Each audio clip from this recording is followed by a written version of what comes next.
Right now, somewhere, someone just said the wrong thing in a meeting. Their face went hot. Their cheeks turned red. Everyone noticed. And they had absolutely no control over it. Here's the strange part. No other animal on Earth does this. Not one. Dogs don't blush. Chimpanzees don't blush. Even your closest genetic relatives, staring back at you with almost your exact DNA, cannot turn red with embarrassment. Only you can do that. And the real answer to why is far stranger than it's just awkwardness. Blushing isn't a bug. It's not your body malfunctioning at the worst possible moment. It's a signal. A very old, very specific signal that evolution kept around for a reason. To understand it, you have to go back to a question that sounds almost backwards. Why would a species evolve a way to broadcast its own embarrassment to everyone around it? Start with the mechanism itself. When you feel socially exposed, your sympathetic nervous system triggers a release of adrenaline.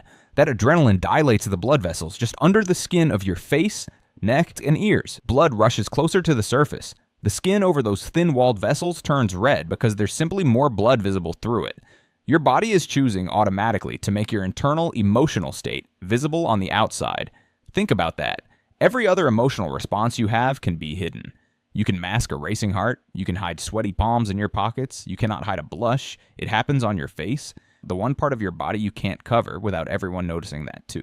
Charles Darwin was fascinated by this exact puzzle. In his 1872 work on emotional expression, he called blushing the most peculiar and most human of all expressions. He noticed something researchers still study today. Blind people who have never seen another person blush still blush themselves. It's not learned, it's not copied, it's built in. So why would something so visible or so impossible to control survive millions of years of evolution? Here's the reframe. A trait that seems like a weakness might actually be a trust signal. Psychologist Dacher Keltner at UC Berkeley has spent years studying embarrassment as a social tool rather than a flaw. His research suggests that when you blush after a mistake, you're not just reacting, you're communicating something specific to the people around you. You're saying without words, I know I broke a social rule, I care what you think. Matesanar, I'm not a threat. Groups of early humans lived and died by cooperation. A person who could publicly, involuntarily signal remorse was safer to keep around than someone who showed no reaction at all. Blushing may have functioned as proof of social investment, proof you were wired to care about the group's opinion of you. Consider the alternative. Imagine a person who never blushes, never shows embarrassment, never visibly reacts to a social misstep. Unsettling, right? Studies on psychopathy and antisocial personality traits have repeatedly found reduced blushing and reduced embarrassment responses in individuals who show less concern for social norms. The absence of the signal is itself information. Early human groups, those without any conscious awareness of the science, likely picked up on this instinctively. Someone who blushes is legible. Someone who doesn't is harder to read and harder to trust. Now here's where it gets stranger. Blushing doesn't only happen after doing something wrong. It happens when you're simply the center of attention, even for something good. A surprise compliment. Unexpected applause. Being sung happy birthday, too.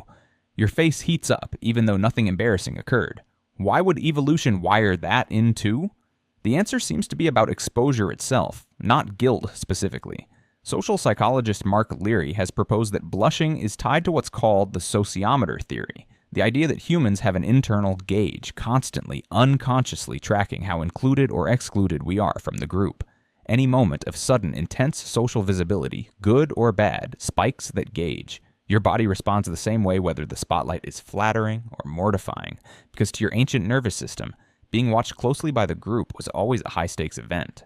Being watched meant being judged, and being judged meant your position in the group could change. This is where the modern mirror comes in. Think about the last time you blushed.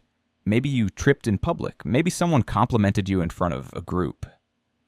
Maybe you were caught in a small lie. In every case, the trigger wasn't danger to your body. It was danger to your social standing. Your ancestors' survival depended almost entirely on its group belonging, far more than on individual strength or speed. A human alone on the savannah, cut off from the tribe, rarely survived long. So the nervous system evolved to treat social threats with the same urgency as physical ones, and blushing became one of the most honest, least fakeable signals of that internal alarm. There's a reason you can't blush on command, even if your life depended on it. Try it right now. You can't. That's not a flaw in the design. That's the entire point. A signal that could be faked would be useless as a signal. If people could choose to blush strategically, to fake sincerity or fake remorse, it would stop meaning anything. Evolution selected for involuntary honesty. The blush works precisely because you cannot control it, which is exactly what makes it trustworthy to everyone watching. Researchers have also found that people consistently rate others who blush after a social mistake as more likable and more trustworthy than people who show no visible reaction at all, even when the mistake itself is identical. A 2009 study led by psychologist Corine Dijk found that blushing after a transgression actually improved how observers judge the person's character. The very thing that feels like the worst moment of exposure is, biologically speaking, working in your favor. Your reddening face is quietly doing PR for your social reputation while you're busy wishing you could disappear. So the next time your face goes hot in front of other people, know what's actually happening underneath it.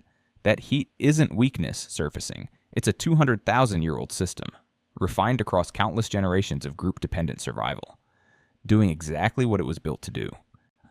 Announcing, without your permission and without a single word, that you are still paying attention to the people around you, that their opinion still matters to you, and that you are still, fundamentally, one of them. Somewhere right now, someone's face just went red after saying the wrong thing in a meeting, and for a brief, involuntary moment, they just told an entire room something true.